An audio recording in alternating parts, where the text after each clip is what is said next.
வீடு அப்படிங்கிறது ஒரு பெரிய விஷயங்க. சின்ன வயசுல இருந்தே அப்பா அம்மா கூட இல்லாம வாடகை வீட்டுல இருக்கிறதே ஒரு பெரிய வரமா தான் நான் நினைச்சிட்டு இருந்தேன். அதனால நம்ம தன்னம்பிக்கையை விடாம அடுத்தவங்க நமக்கு உதவி செய்யலையே அப்படின்னு சொல்லிட்டு வருத்தப்படாம நம்மளும் ஒரு நாள் வாழ்க்கையில முன்னேறுவோம் அப்படிங்கிற நம்பிக்கையோட வெறும் கையோட ஆரம்பிச்சது தாங்க என்னோட வாழ்க்கை. என்னோட சந்தோஷத்தை நானே உருவாக்கிக்கிட்டேன். இன்னைக்கு யூகேல என்னோட சொந்த வீட்டை உங்க கூட ஷேர் பண்றேன். பூதங்கள் யாவும் காதலின் அடிமை, நாட்கள் 7 காதலின் கிழமை, 9 கோள்களும் காதலை சுற்றி வரும்.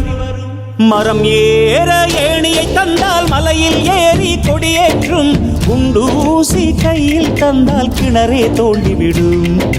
வெறுங்கல்லை வைரக்கல்லாய் காதல் பார்வை மாற்றிவிடும், வெந்நீரில் விட்டால் கூட காதல் மீன் நீந்தும்.